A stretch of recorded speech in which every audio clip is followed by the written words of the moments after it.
Perkenalkan, nama saya Farel Rinaragadi dari SMKN 3 Kuningan, jurusan DPIB atau Desain Permodelan dan Informasi Bangunan. Perkenalkan, nama saya Adi Firman Sepuluh, saya dari SMK 3 Kuningan, jurusan DPIB, Desain Permodelan dan Informasi Bangunan. Perkenalkan, nama saya Aditya Rizky dari SMK Negeri 3 Kuningan, jurusan Desain Permodelan dan Informasi Bangunan. Oke, pertanyaan yang pertama, bagaimana proses pertama untuk dapat PKL di PT MPA? Pertama, kita komunikasi dulu dengan PT MPA. Setelah itu dikonfirmasikan bahwa masih ada tempat misalnya. Habis itu kita wawancara, biasanya sehari 2 hari setelah konfirmasi. Di wawancara ditanya sudah sampai mana saja belajar di sekolahnya dan apa aja yang harus dibawa pas PKL di sini. Terus langsung dijadwalin jadwal keberangkatan mulai di MPA di sini. Pertamanya komunikasi dulu sama PT MPA-nya, terus menghubungi pihak MPA-nya, terus pihak MPA-nya menjadwalkan wawancara. Setelah wawancara, mengambil surat pengantar dari sekolah ke MPA. Yang pertama, menghubungi pihak PT MPA apakah ada lowongan buat PKL.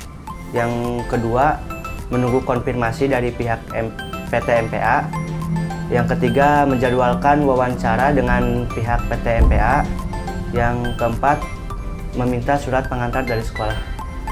Pertanyaan yang selanjutnya, kamu mengerjakan apa saja di sini? Di sini hal yang dikerjakan ada gambar bulanan, gambar yang harus selesai tiap bulannya. Sama setiap hari kita visit proyek. Di visit proyek itu kita mendokumentasikan dan mengabsen pekerja yang lagi kerja di proyek itu. Di sini kayak tugas bulanan dikasih, terus visit proyek.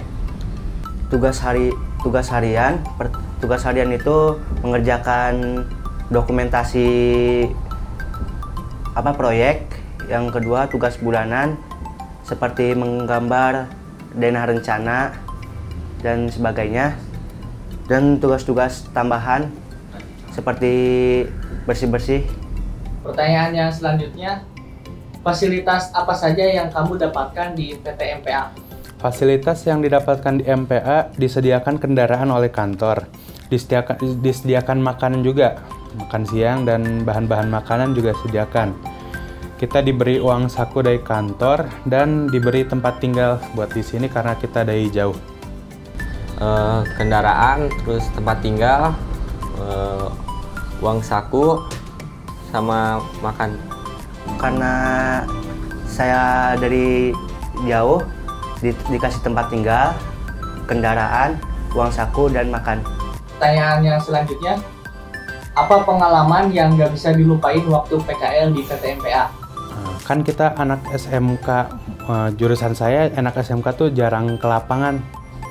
Nah, begitu mulai visit ke proyek, kan langsung tahu tuh situasi di lapangan kayak gimana. Paham juga apa aja yang mulai dikerjain. Terus mulai pengerjaannya dari mana, teknik-teknik pengerjaannya juga tahu, bisa nanya-nanya juga. Jadi lebih tahu bagaimana kerja di lapangan, banyak pengalaman juga, terus nambah wawasan. Pengalamannya sih menambah wawasan. Kalau di sekolah kan cuma materi-materi aja gitu. Nah, prakteknya dikit. Nah, setelah PKL di PT MPA dapat pengalaman gitu, Pak. Kayak jadi bisa ngerasain enak enggaknya PKL itu, Pak.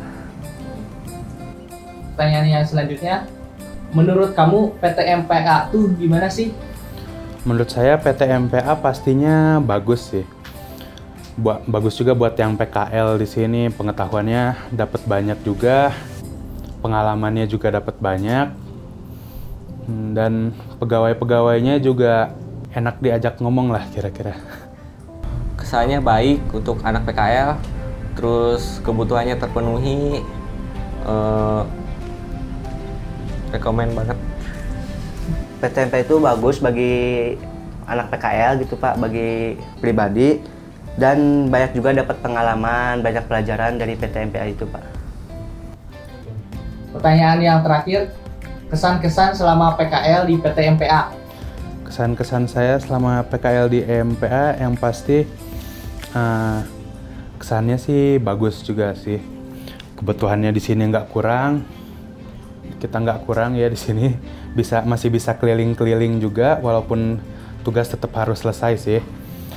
Pengeluaran juga di sini nggak banyak juga karena disediakan tempat tinggal dan makanan. Kesan-kesannya ya bagus Pak, pekerjaannya baik, terus deket dengan kota juga jadi gampang gitu Pak. Terus lingkungannya nyaman juga Pak. Kesannya sih bagus, pegawainya ramah alhamdulillah, sama itu kedepannya mungkin bisa lebih baik lagi gitu Pak. Ya.